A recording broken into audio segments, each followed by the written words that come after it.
Hey, are you planning to do the CSRD report in Excel?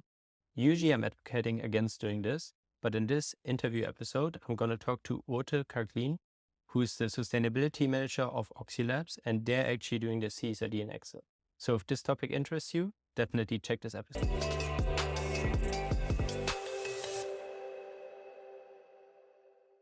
Hey Urte, first of all, thank you so much for taking the time. You're the sustainability manager of Oxylabs.io. Can you tell us a little bit about yourself? Like, how did you get into the position and what did you do before? Yes. So, hi. Thank you very much for inviting me. And as you've mentioned, I'm sustainability manager at Oxylabs. It's an IT company, and we are providing web scraping solutions. In general, people think that if you're doing IT business, so there's nothing related to environment. Why do you need then sustainability manager? But actually, every business has some impact, and it's not only environment, and it's social and governance topics, all those ESG factors. So 2 years ago, um, I came to our team. Like, maybe I should start from the beginning. Mhm. I was a lawyer in this company.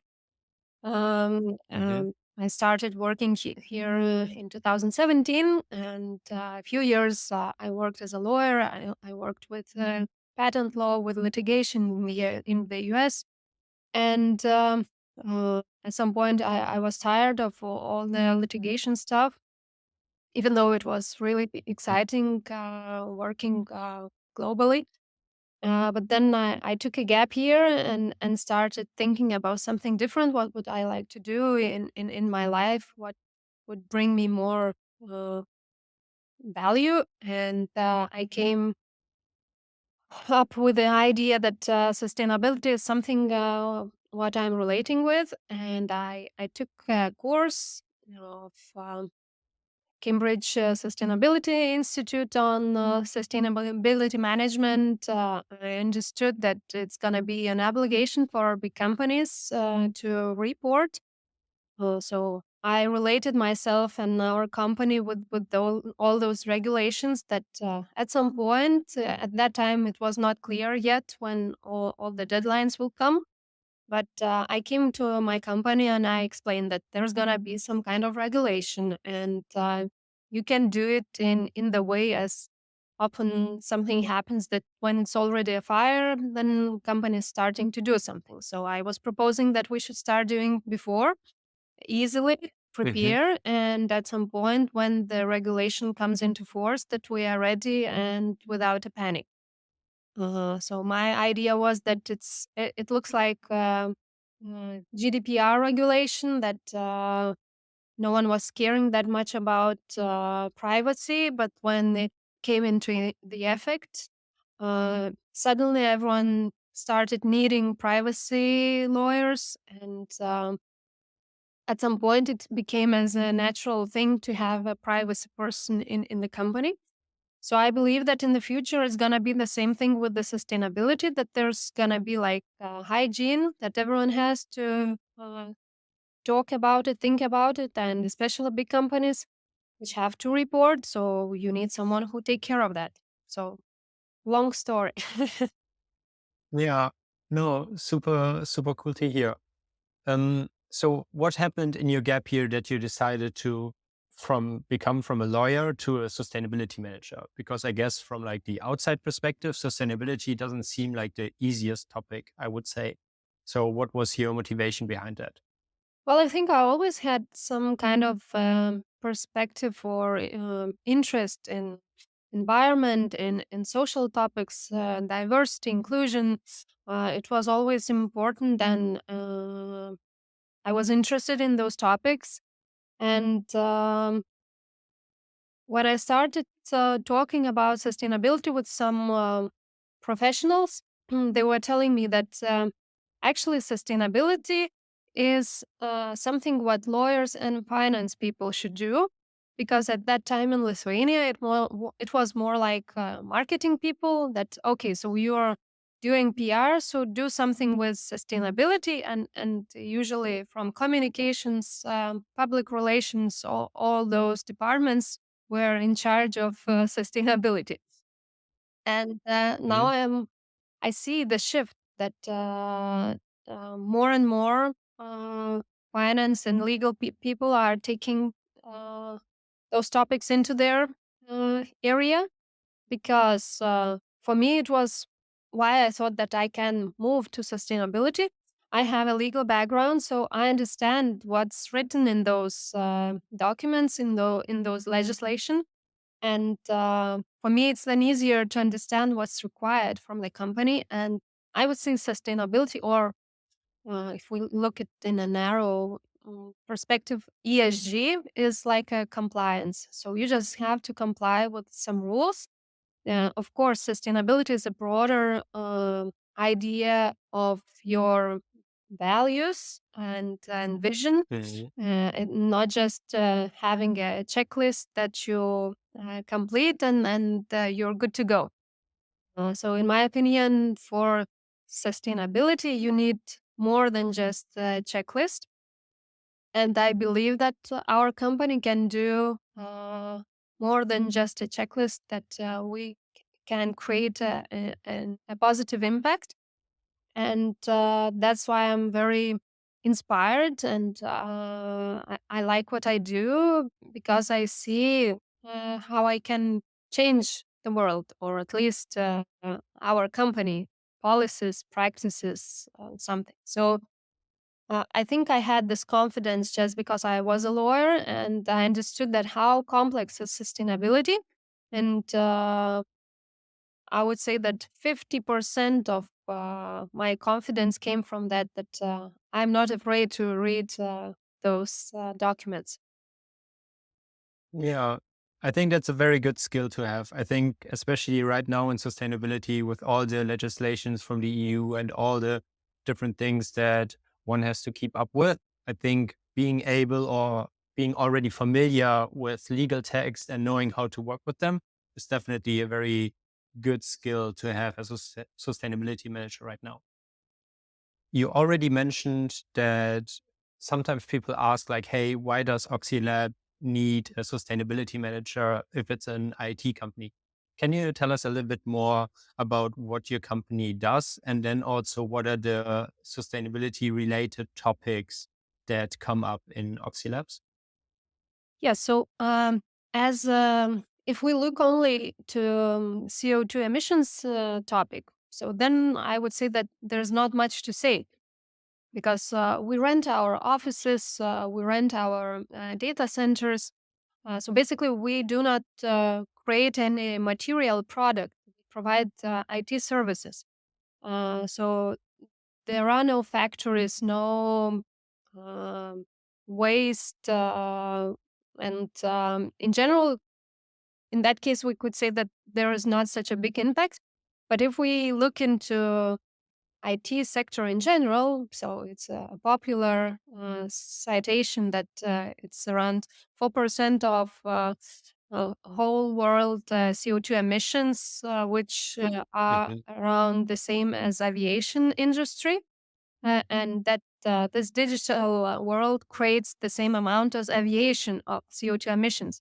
So the numbers are huge, and when we use our data centers, even though it's rented, the service providers give us that options. Still, they use a lot of water, electricity to cool down and to use those data centers. So basically, we create an impact on the world, and we also are impacted by the world. Like if there is no electricity, there is no internet, we cannot provide services, we cannot earn money, and we cannot do our business. So just one day without electricity is a, a day of catastrophe. Um, so in our case, I would say that it's important to think about risks. What can happen if we can provide services or not, and like what can happen to our clients, what can happen to our suppliers. So we have to take into account all the possible risks. On the other hand, we also can create an impact, and uh, by doing our services, providing our services. So, for example, we a few years ago we started a project for Beta, which is a social Hmm. initiative, and we are providing pro bono services to NGOs, universities, public institutions. So we are providing for free our services for those who need those. For example, NGOs who are tackling some kind of social issues and they need to get data from the internet, and to scale that, well, when it's a big data, it's hard to accumulate that. So you use our services and you can get the results better. So we provide services. Hmm. We create some kind of tools. For example, we worked with our Lithuanian um, communications council, and we created a tool to find illegal content in internet, pedophilia, pornography, and they can find those websites easier, and then bring that information to the police and start the investigation and fine if they find Mm. the real bad guys. So Hmm. I would say that in general, our goal is to prove that it's not only IT business to earn money, but also to create some positive impact. And Mm. we probably, I would say, have a bigger uh, concern about social and governance issues from governance Hmm. perspective. So privacy and cybersecurity is top priority for us, because yeah, we are working in IT, and data Hmm. should be safe. And from social perspective, we care about our employees. We care about our clients, and we want to help for NGOs and for public institutions to help them to create the value what they are working for. So basically, I would say why IT companies is willing work with sustainability and ESG, because we're just doing that. It's just a question if you call it sustainability efforts or not. And I would say that the first Hmm. work which I had to do in my company was to make that awareness, that people could understand that what we are doing. So it is sustainability. It's just always people think that it's only trees and green color.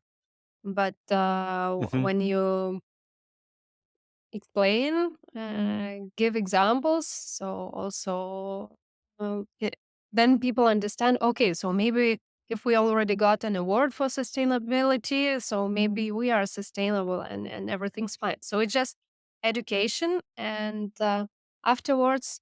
What I really enjoy that people come to me and say, "Oh, maybe we can do that, or maybe we can cooperate with that NGO or the other company to make an impact." So the idea spreads. This snowball effect works, and if you allow people to understand that we are willing to do a good cause, they are jumping into that car and Mm. going together.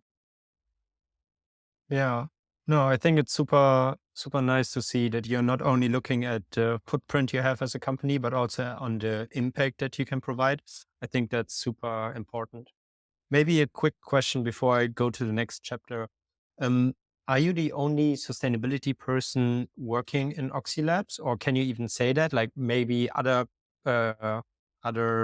people in the company work on the topics as well, or how did you organize that? Yeah, so I'm the only person in the department, but I Hmm. cannot do anything alone, and I work with all administration departments, finance, legal, risks, HR. So everyone's involved. And Hmm. what I really like that our colleagues are very positive, and when I come with a new idea, a new project, everyone's willing to be a part of it. So even Mm, though nice. I'm the one responsible for sustainability topic as such, but still, I wouldn't be able to do anything without the help of my colleagues. Yeah. Okay. Super interesting. I would like to shift our focus a little bit towards the CSRD regulation because I'm really curious to hear your opinion on that, given your legal background.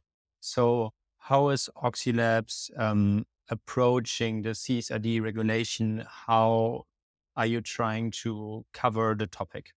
I was very stressed at the beginning, like, wow, what we have to do here, even though I'm able to read legal documents, still I have no clue Hmm. what's written there. Um, Hmm. and first of all, it was just an understanding that it's not happening now. It's gonna be at some point. So we have time, and there's no reason to panic. Then I took a next step. So we started our first impact report, and the idea of that report was just to collect everything what we do in the company to understand in general what we are doing, like starting calculating our CO2 emissions. What year was the report? 2021. Yeah, so this year we Okay. are preparing the third report, and first one Hmm. was in 21. And at that time, I didn't use, okay, I used sustainable development goals as a simple explanation for someone who's reading the report to understand how it's related, our innovation or patent creation to sustainability topic. Hmm. Um, and This year, I'm already preparing our sustainability report based on GRI standard. The idea is that 80% of CSRD is based on GRI standard. So I understand that if we step by step go into that direction, so and in 26, we will be able already to report on 25. Without Hmm. the heck and stress that now we already have to do double materiality and what it is and how to do that. So I took this approach, like do everything step by step, learn, Hmm. add something new. Like first year, it was a big deal to start calculation of CO2 emissions, then like come to GRI standard, and then to move to CSRD. And at the beginning I was okay. I still that stress, I had that stress that, oh my god, how to do that double materiality. But then I Hmm. realized why I'm stressing. Like there are companies which have to do that before us, so I'll just wait when they provide their first reports. Then I read the Hmm. reports of our competitors or partners, or someone who's leading the topic in the market. So then I have examples, then I can decide which way to go. So now I'm just waiting, and after that, I will see which way to go. Hmm. Super interesting. I'm very happy to see that you are very confident and you're very ensured, like about the way. I talk to a lot of companies that are almost panicking right now because it's like super overwhelming and they don't know what to do and they didn't do reports before. So I think that is like, first of all, really good that you gradually started to do reports and you got closer to the topic. But I would still be curious to see like how are you approaching the CSRD report now in general? Of course, like looking at previous reports also will help to like get the structure. But how are you planning to like get all the data together? Do you have a certain software you use for that, or what is your general approach with that? Yes. So at the beginning, I thought Oh, it would be nice probably to have a software because, yeah, it's overwhelming. It's a lot of information which you have to collect. Mhm, And maybe it could help me, like having a software solution. But then I have checked possibilities, what's in the market. There are so many solutions, and then it's really hard to understand who can help you when you mhm, on your own don't understand what you need because you've never done that. So you don't even know what exactly should be in that solution. And what I was, how to say, I wasn't impressed by the prices of the software mm, solutions.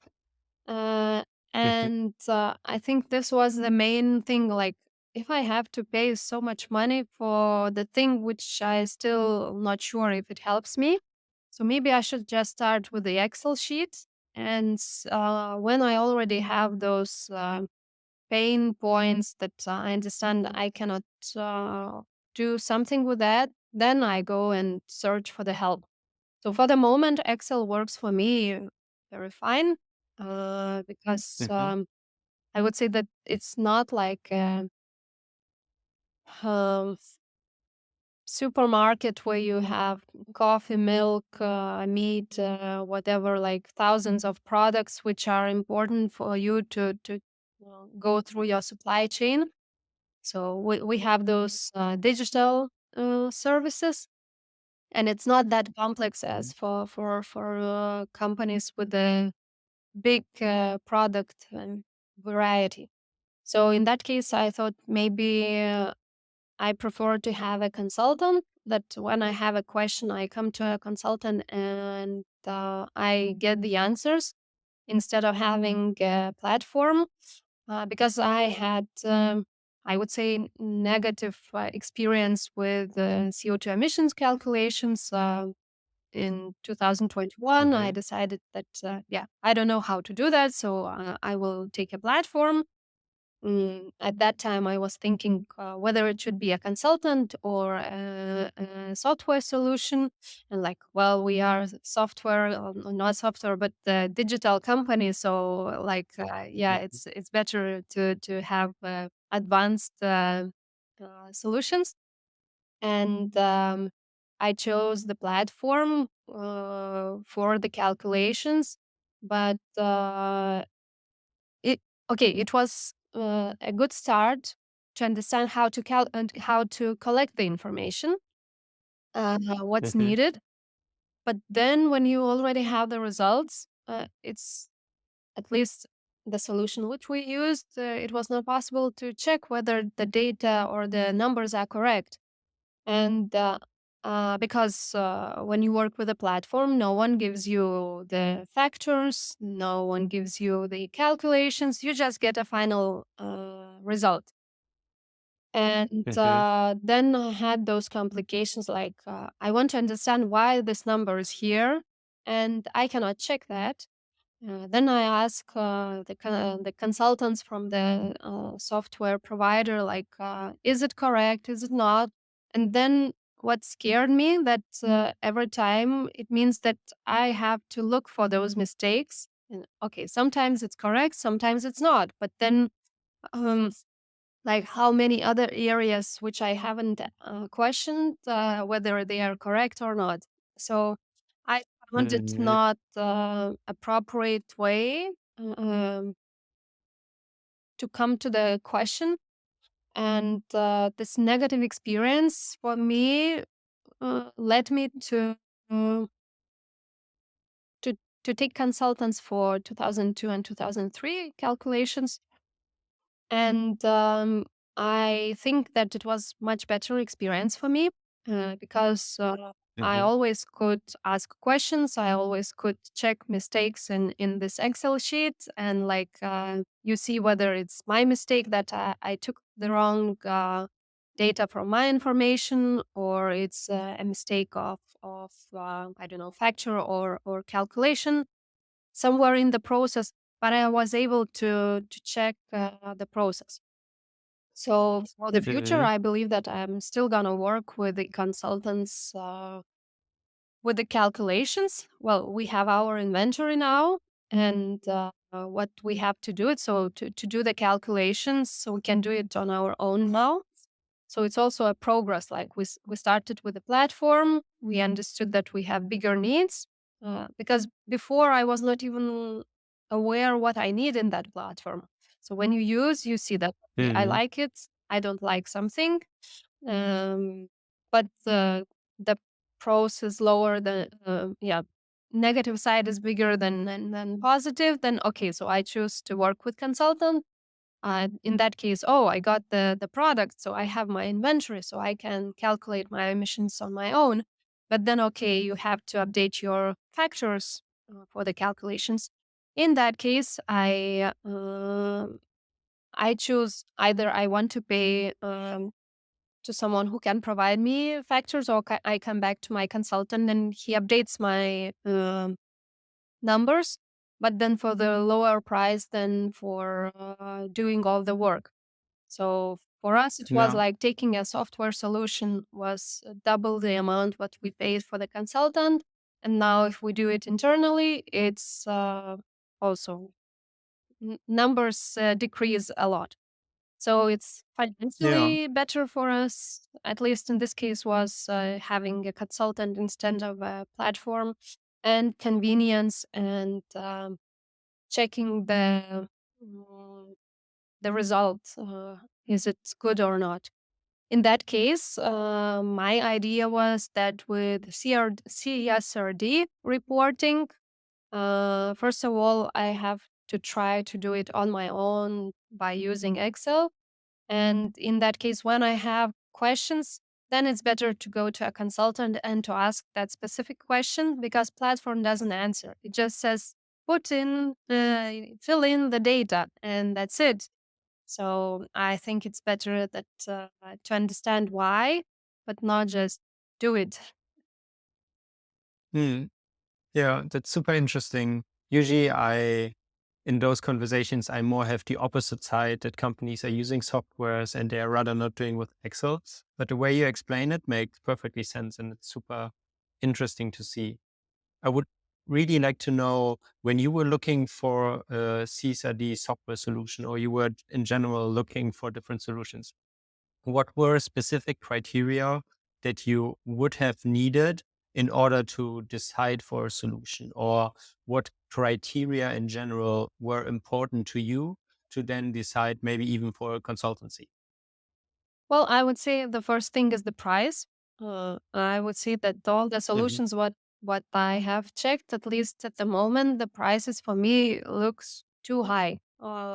Maybe I'm too positive and somehow I believe that it shouldn't cost that much. Maybe in the future there's gonna be the result that well, it takes a lot of effort to create those softwares. That's why this price should be like that. But at least at the moment, I think that these are too high prices. And Hmm. of course, now at least I understood that it's better for me that I can consult someone to speak with a live person, not like just have a platform which requires you data, which has beautiful dashboard and shows you that you succeeded 60% to download, upload your information. But then what's Hmm. next? No idea. So yeah, my criteria are that it shouldn't be not too expensive, and I would get the answers to the question why, and yeah, how. Mm. Okay. Yeah, super interesting. From your perspective so far with the CSRD, what has been the biggest challenge, or what would you consider to be the biggest challenge in the CSRD topic in general? I would say that understanding double materiality assessment and doing it, it's the hardest work because the other Hmm. parts like having the statistics about your employees, having policies, these are things what you just go through the checklist and you do that. But then understanding and giving the reasoning why you have those material topics, why you chose those. It's not just like, yeah, I think so. You have to Mhm. have a reasonable background for that. So some kind of research data which proves that, yeah, this topic is, or like our stakeholders' involvement, and they say that they need that. So for me, it's without clear criteria. Okay, you can say that, yeah, like it's important, not important, maybe important, like having those lights, colors, green, yellow, red, and saying that, yeah, if it's red, so it's important. If it's green, no, it's not important. But in general, it doesn't Mm. answer the question what to do with that. So I would say double materiality assessment is my main pain today. Okay, very nice. And considering that you are the only person in the sustainability department, so to say, in your company, when you make decisions based on the CSRD, so what partner to work with or how to like go ahead with the CSRD topics, who else is involved in your company in those processes? Yeah. So in general, our C-level management is involved, but I have a, how to say it, I'm really empowered to do my work, and my decisions Hmm. are those, or my explanations those which allow to make some decisions for C-level. So they trust me, and basically what I suggest in that case, we approve those things because I understand the limits of the budgets. So I'm working in the context which I got from C-level management, and yeah. So when I need an answer, I talk to our CEO or with a more broader management team. But in general, I come with the solutions, and usually what I propose, then management approves that. But in general, we are Okay. IT company, so like growing company, and we are still sometimes we have that idea that we are a startup with Hmm. like a corporation with startup mind. So we Hmm. tend not to have too many procedures, processes which stop the movement.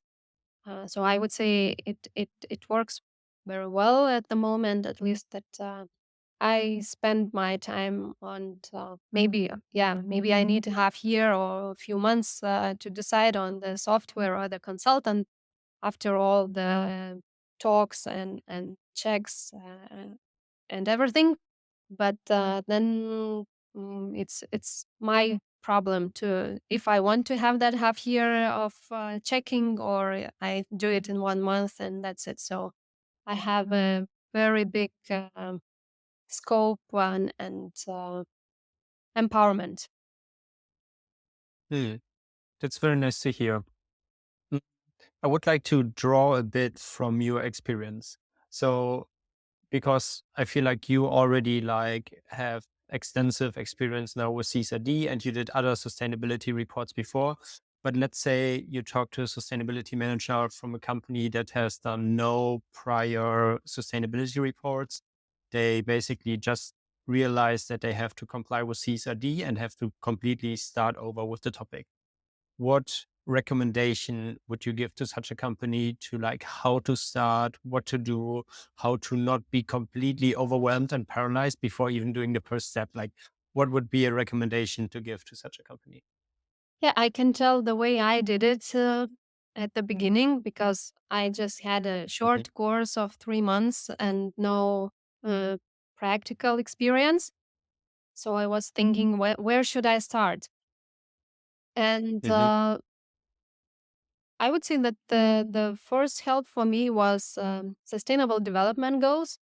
You just sit on your table, you look into those 17 goals, and you try to understand uh, what are you doing in your business? What's related with those goals? So I would say that the first thing is to understand, okay, so we have E, S, G. What are we doing in E? What are we doing in S? What we are doing in G? And then how it's related then with those sustainable development goals. So do we have all the needed uh, policies in our work? Like if we are complying with all the laws. So in that case, I would say it's always good to take some kind of ESG index rating questionnaire. You look into that questionnaire and you see what the questions are relevant, or let's say a B Corp questionnaire, or like every country probably has some kind of index for ESG. So just look into the questionnaire, what's asked there, and check what you have in your company. And by doing that, you don't stress yourself into a panic because when you open CSRD or ESRS, so you have a panic. But when you start with something what's a short document with few questions, and then you just answer those questions, and then you understand, okay, so it's not that bad. We have something already in our pocket. So I would say it's just starting from not those obligatory legal documents, but from what's already in the market. And then when you see already, okay, so it's not that bad, or okay, if it's bad, so then you take a consultant or a platform, or you do it on your own. So start from the small step, and then those big, huge CSRD reporting steps doesn't look that difficult anymore. Yeah. Yeah, I think that's good advice because a lot of companies they get into like a paralyzed state because they realize the scope of the project that they have to do and that they are not prepared for it yet. And then it gets a little bit tricky. But yeah, I also think like doing small steps into the right direction and then trying to do the best and like going closer towards being CSRD compliant then already goes a long way. Okay. Those were the questions that I had for you. If you don't have anything else that you want to mention or that I might have forgotten to ask, yeah, thank you so much for your time and for being here. And it was really interesting to hear your opinion and to see how you're managing it because it's a little bit different to some other conversations that I had so far. So I really enjoyed our conversation. Thank you. I really enjoyed it too.